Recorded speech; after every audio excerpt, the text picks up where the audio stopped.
ইব্রাহিম খলিলুল্লাহ নিপীড়নের শিকার হইলেন, নির্যাতনের শিকার হইলেন। কে?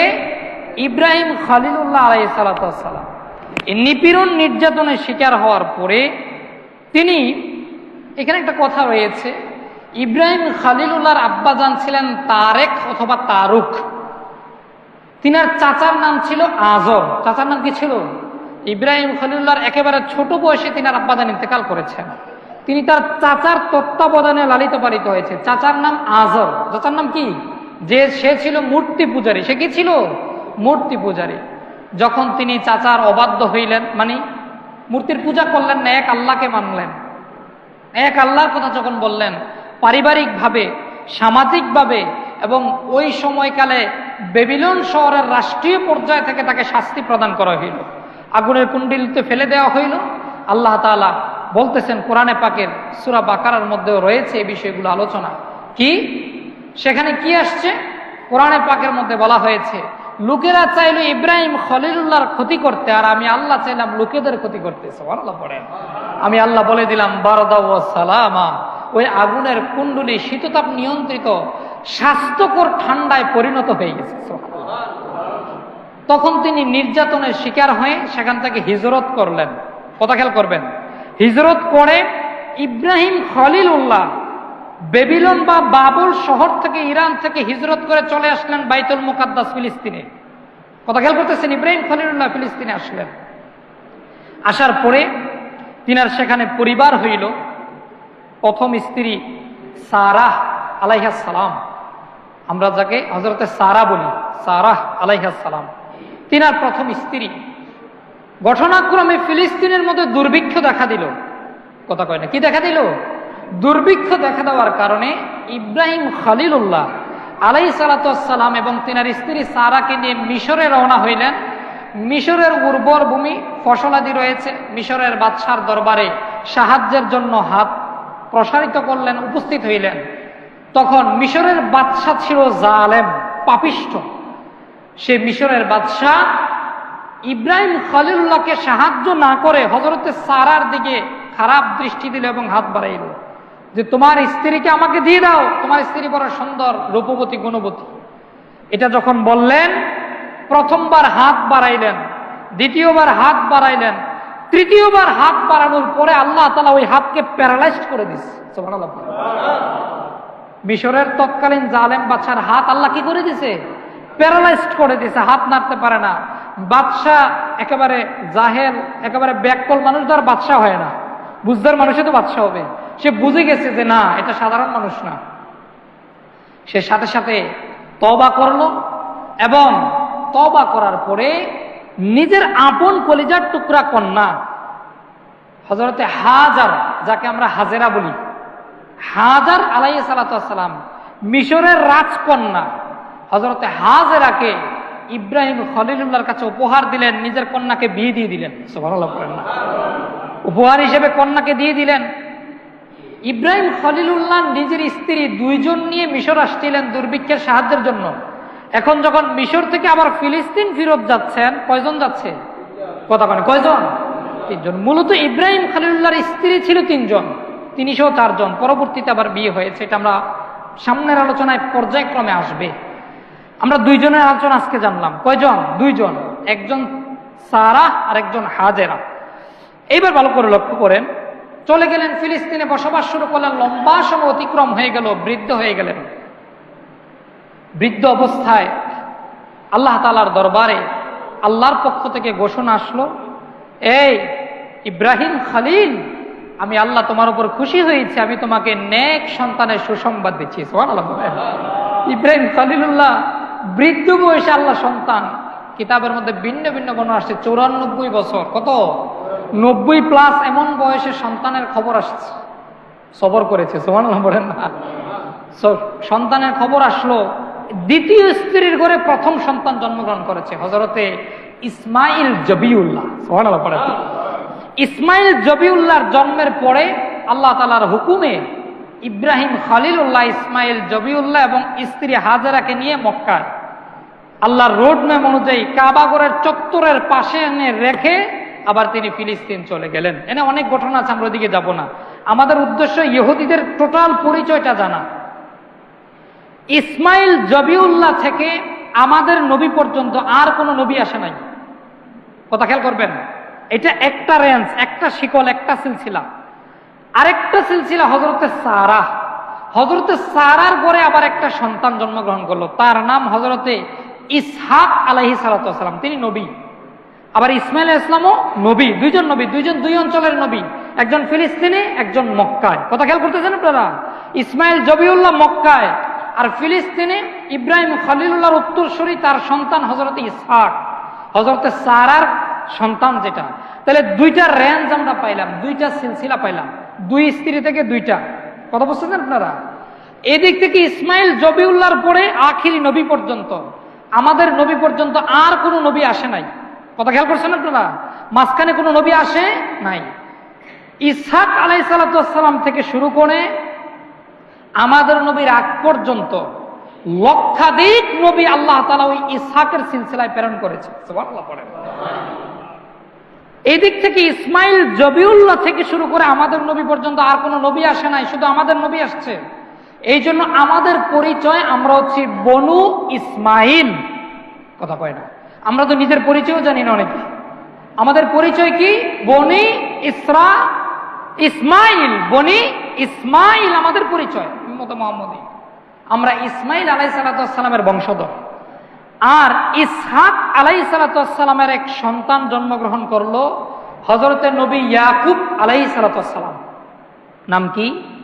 আওয়াজ করে বলেন না, নাম কি? ইয়াকুব আলাইহিস সালাতু ওয়াস সালাম। ইয়াকুব আলাইহিস সালাতু ওয়াস সালামের অপর নাম হচ্ছে ইসরাইল। ভালো করে লক্ষ্য করবেন, অপর নাম হচ্ছে ইসরাইল। এটি ইব্রানি ভাষায়। কোন ভাষায়? ইয়াকুব তো এটা, ইয়াকুবের ইব্রানি ভাষা হচ্ছে ইসরাইল। ইসরা মানে আব, বান্দা। ইসরার আরবি হচ্ছে আব, বান্দা। ইল শব্দের আরবি হচ্ছে রব, খালেক, মালেক। এই দিক থেকে ইসরাইল শব্দের অর্থ হচ্ছে কি? আব্দুল্লাহ, আরবিতে আল্লাহর বান্দা। কথা বুঝতেছেন?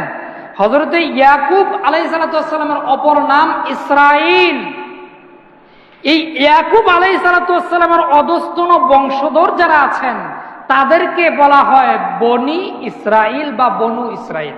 কথা এতটুকু বুঝছেন আপনারা? তাহলে ইয়াকুব নবীর বংশধর, সিরিয়ালে আসেন ইব্রাহিম খলিলুল্লাহ, তার স্ত্রী হযরতে সারা, তিনার সন্তান হযরতে ইসহাক আলাইহিস সালাম, তিনার সন্তান হযরতে ইয়াকুব আলাইহিস সালাতু ওয়াস সালাম। এই ইয়াকুব আলাইহিস সালাতু ওয়াস সালামের অপর নাম ইব্রানি ভাষায় ইসরাইল, আব্দুল্লাহ, আল্লাহর বান্দা। তার বংশধরকেই বলা হয় বনি ইসরাইল। আর এই ইয়াকুব নবীর সন্তান ছিল 12 জন। কতজন? আওয়াজ করে বলে না, কতজন? ইয়াকুব নবীর সন্তান সংখ্যা কত? 12 জন। তার মধ্যে প্রথম বড় সন্তানের নাম হচ্ছে ইয়াহুদা। বড় সন্তানের নাম কি? এই 12 সন্তানের মধ্যে এক সন্তানের নাম হচ্ছে নবী হযরতে ইউসুফ আলাইহিস সালাতু ওয়াস সালাম। আর ইউসুফ আলাইহিস সালাতু ওয়াস সালামের আপন ভাইয়ের নাম হচ্ছে বানিয়ামিন।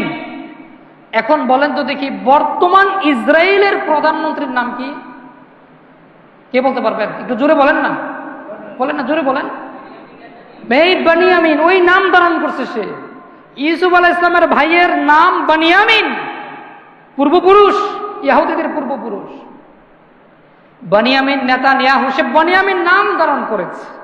এই বেয়াদবটা, পাপিষ্ট, জাহান্নামের কীট বানিয়ামিন নেতানিয়াহু। আসেন, আমরা সিরিয়াল আসতেছি, কিন্তু যেহেতু আমরা ধারাবাহিক আলোচনা করবো, সময় যেখানে শেষ সেখানে স্টপ করে দিব, তারপরে এরপরের জুমা থেকে চলবে। টেনশন বা তাড়াহুড়ার কোনো কিছু নাই। আসেন, এইবারে ইয়াকুব আলাইহিস ইসলামের বড় সন্তান নাম ইয়াহুদা। এই ইয়াহুদা থেকে এই তারা 11 ভাই সহ, ইউসুফ আলাইহিস ইসলাম সহ 12 ভাইয়ের আওলাদ যারা, সবাইকে একসাথে ইহুদি বলা হয়। আমি কি কথা বুঝাতে পারলাম?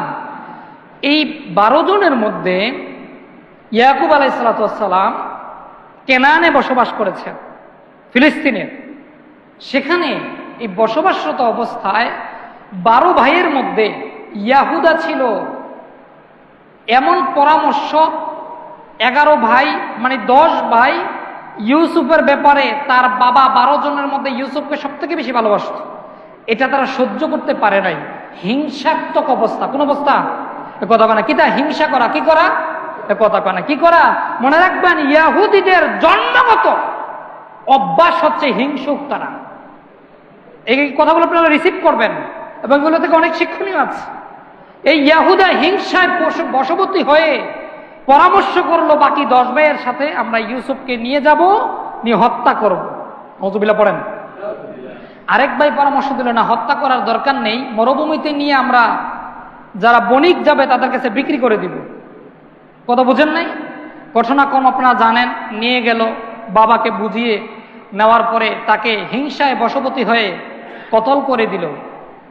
এইরকম চিন্তা করবে না, কতল করতে দেওয়া হইল না। পরবর্তীতে তাকে কূপে ফেলে দেওয়া হইল। সেখান থেকে কূপ থেকে ওই পথিক যারা ছিল, কাফেলা, তারা উঠিয়ে নিল। তারা আবার তাকে বিক্রিও করে ফেললো, একেবারে দাস বানিয়ে বিক্রি করে দিল। ওইভাবে ওইদিকে চলে গেলেন বণিকদের সাথে মিশরে। হযরত ইউসুফ আলাইহিস সালাম ওইদিকে চলে গেছে, ওটা আমরা ছেড়ে দিলাম। এইখানে আসেন, ইয়াহুদা এবং তার ভাইয়েরা প্রথমে হিংসায় বশবর্তী হয়েছে। দ্বিতীয়ত, তাদের মধ্যে একটা বদগুণ দেখা গেল, তারা অপরের ভালো কিছু দেখলে এটা তারা সহ্য করতে পারে না। কথা কয় না? অপরের ভালো কিছু দেখলে তারা কি করতে পারে না? সহ্য করতে পারে না।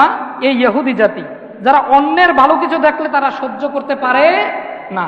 তৃতীয়ত, তারা একটা বকরি জবাই করে ইউসুফ আলাইহিস সালামের জামা কাপড়গুলোর মধ্যে রক্ত মাখাইছে, নিয়ে বাবাকে দিস। কথা বুঝেন নাই? তারা ধোঁকা দিয়েছে আপন পিতাকে। তার মানে ইহুদি সম্প্রদায়ের অন্যতম বদগুণ হচ্ছে ধোঁকা দেওয়া। এক কথা কয় না? আপনাকে কথা বুঝতেছেন? এগুলো রিসিভ করতে হবে, আমাদেরকে শিখতে হবে, বুঝতে হবে। এই বদগুণ আমাদের মধ্যে, সেটা ছেড়ে দিতে হবে, না হয় আমাদের উপরও ইহুদি জাতির মধ্যে আমরা আজিল্লা হব, আল্লাহর পক্ষ থেকে লাঞ্ছনা প্রাপ্ত জাতিতে পরিণত হব। আজকে আমাদের মধ্যে এই বদগুণ আছে না নাই? এ কথা কয় না? আছে না নাই? হিংসায় বশবর্তী হওয়া, অপরের ক্ষতি কামনা করা এবং ধোঁকা দেওয়া, এগুলো ইহুদিদের জেনেটিক বদগুণ। আপনার কথা বুঝতেছেন? আসেন, এদিক থেকে আমরা পাইলাম, এগুলো গেল। তারপরে আসেন, এই 12 জন সন্তান যারা রয়েছেন, তাদের থেকে এই বনী ইসরাইলের মধ্যে অসংখ্য নবী আর রাসূলুল্লাহ পাঠাতে শুরু করলেন। এদিকে এই বনী ইসরাইলের জাতি এদিকে গেল। আবার ইব্রাহিম আলাইহিসসালামের জমানায়, কথা খেয়াল করবেন, ইব্রাহিম আলাইহিস সালাম ছিলেন ফিলিস্তিন অঞ্চলের নবী। ওই সময় ইব্রাহিম আলাইহিসসালামের ভাতিজা হযরত লূত আলাইহিসসালাম, যিনি জর্দানে আল্লাহ তাআলা তাকে নবী হিসেবে পাঠিয়েছিলেন। কোন জায়গায় পাঠিয়েছে? জর্দান অঞ্চলে।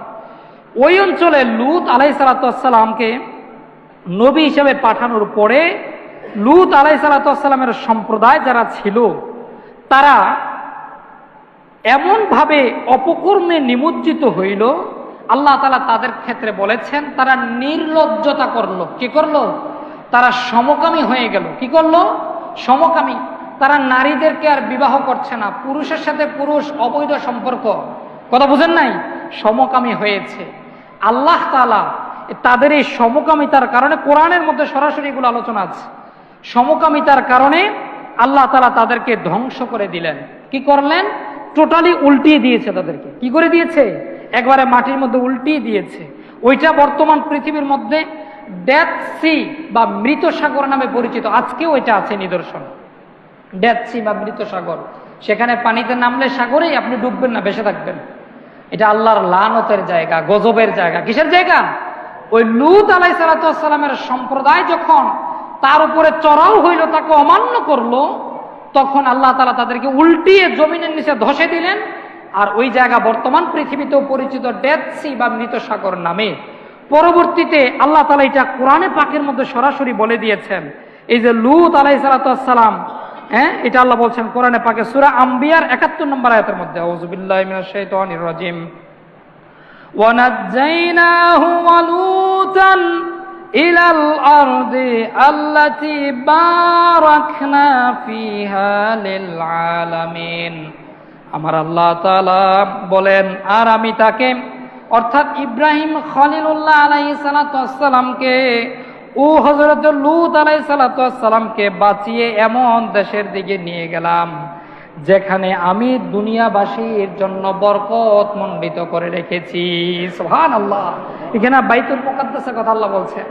তার মানে বোঝা গেল আজকে বাইতুল মুকাদ্দাস বরকতমণ্ডিত না, 4500-5000 বছর আগে ইব্রাহিম খলিলুল্লাহর আমলে আল্লাহ বাইতুল মুকাদ্দাসকে বরকতমণ্ডিত ঘোষণা দিয়েছেন। সুবহানাল্লাহ। এটা আজকে বরকতমণ্ডিত না, ইব্রাহিম খলিলুল্লাহর আমল থেকে, হযরত লূত আলাইহিস সালামের আমল থেকে আল্লাহ বলছেন, আমি জর্দান থেকে হযরত লূতকে ফিলিস্তিনে আনলাম, 2 নবীকে একত্রিত করলাম, আর ওই জায়গাকে আমি আল্লাহ বরকতমণ্ডিত করে দিলাম। সুবহানাল্লাহ। আজকের ফিলিস্তিন ওই জায়গা বাইতুল মুকাদ্দাস। আমরা যে ইতিহাসটা আপনাদেরকে আজকে শোনাচ্ছি, আমি দীর্ঘ 15 থেকে 20 ঘন্টা এটা নিয়ে পড়াশোনা করতে হয়েছে প্রথম অংশটা রেডি করতে। সরাসরি কোরআনে পাক থেকে সূরা আম্বিয়া, সূরা বাকারা, সূরা বনি ইসরাইল, বেদায়া নেহায়া, এই সমস্ত অংশ থেকে, অর্থাৎ একটা তারিখের কিতাব, বুখারী মুসলিমের হাদিস আর কোরআন থেকে সরাসরি আপনাদেরকে আলোচনা শোনাচ্ছি।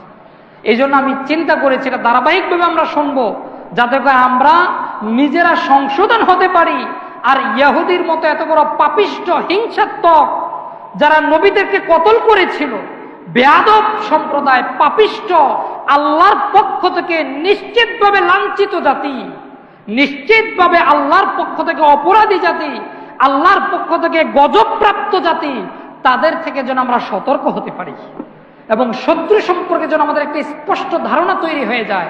আমরা আজকে শুধু চিৎকার মারতেছি ফিলিস্তিন ফিলিস্তিন, আমাদের শতকরা 98 জন মুসলমান জানি না আসলে মসজিদে আকসা ফিলিস্তিন ইতিহাসটা আসলে কি। কথা কয় না, আমাদের এগুলো জানা নেই, জানা দরকার আছে না? এ কথা কন না, জানা দরকার আছে কিনা?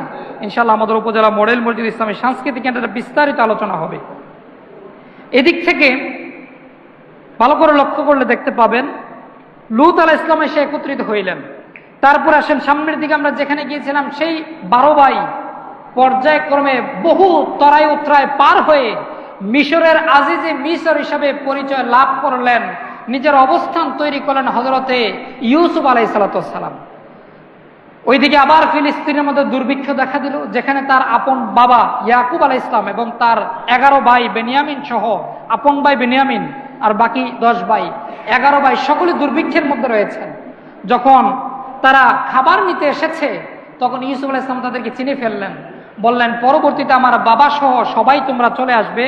ইতিহাসের কিতাবের মধ্যে এসেছে মিশরে চলে আসলেন, তাদের সংখ্যা প্রায় 70-এর বেশি ছিল।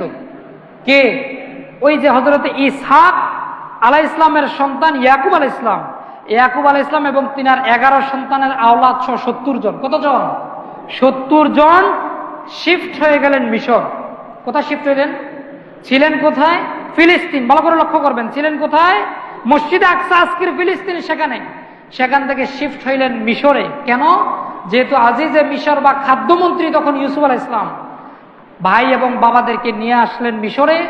সেখানে ইউসুফ আলাইহিস সালাম যতদিন ছিলেন ততদিন সকলে থাকলেন। ইউসুফ আলাইহিস সালামের ইন্তেকালের 150 বছর, কথা খেয়াল করবেন, ইউসুফ আলাইহিস সালামের ইন্তেকালের 150 বছর পর্যন্ত এই বনি ইসরাইল যারা ছিল, ইয়াকুব আলাইহিস সালামের বংশধর, ইউসুফ আলাইহিস সালামের বংশধর, ইয়াহুদা সহ বেনিয়ামিন সহ সকলের বংশধর, তারা ইউসুফ আলাইহিস সালামের ইন্তেকালের 150 বছর পর পর্যন্ত ভালোভাবে শান্তিমতে আলিশানভাবে মিশরে অবস্থান করলেন। কথা বুঝতেছেন? তখন তারা জাতিতে ভালো ছিল, ধার্মিক ছিলেন। কথা বুঝতেছেন নি? আস্তে আস্তে তাদের পদস্খলন শুরু হইল, ক্ষমতার পট পরিবর্তন হইল। কি পরিবর্তন হইল? ক্ষমতার পট পরিবর্তন হইল। তখনকার সময় ক্ষমতা ছিল হাকসুস জনগোষ্ঠীর কাছে।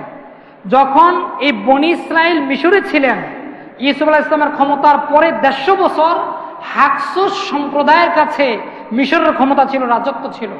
এই হাকসুস সম্প্রদায়ের সাথে গভীর সম্পর্ক, খুব বেশি ভালো সম্পর্ক ছিল বনি ইসরাইলের। যখন হাকসুস সম্প্রদায়ের পতন হইল, ইতিহাসে প্রথম ফেরাউনের আবির্ভাব ঘটল। এ ভালো করে লক্ষ্য করবেন, ইউসুফ আলাইহিস সালামের ইন্তেকালের 150 বছর পর ইতিহাসে প্রথম ফেরাউনের নাম আসলো। এই ফেরাউন সম্প্রদায়, প্রথম ফেরাউন যখন ক্ষমতা দখল করলো মিশরের, তখন ওই যে বনি ইসরাইল যারা ক্ষমতা হারিয়েছিল, হাকসুস সম্প্রদায়ের সাথে ভালো সম্পর্ক ছিল। স্বাভাবিকভাবে বিরোধী দল যখন ক্ষমতায় আসবে, ওই সরকার দল যারা পতন হয় তাদের সাথে ভালো সম্পর্ক রাখলে তাদের উপরে কথা কয় না, জুলুম অত্যাচার শুরু হয় কিনা? শুরু হইল। কেমন অত্যাচার? কোরআনে পাকের মধ্যে এই ব্যাপারে বিস্তারিত আলোচনা এসেছে। কেমন অত্যাচার? আল্লাহ তাআলা কোরআনে পাকের মধ্যে বিস্তারিত বলেছেন যে যখন তোমাদের উপরে গভীর থেকে গভীরতম জুলুম থেকে জুলুমের উপরে অত্যাচার নির্যাতন শুরু হয়েছে, তখন আমি তোমাদেরকে যে সাহায্য করেছিলাম, এই আয়াতে কারিমা থেকে আগামী জুমায় আলোচনা শুরু হবে। মিশরে 150 বছর পর ফেরাউনের ক্ষমতার উত্থান যখন হইল, এখান থেকে আমরা আগামী জুমায় আলোচনা করব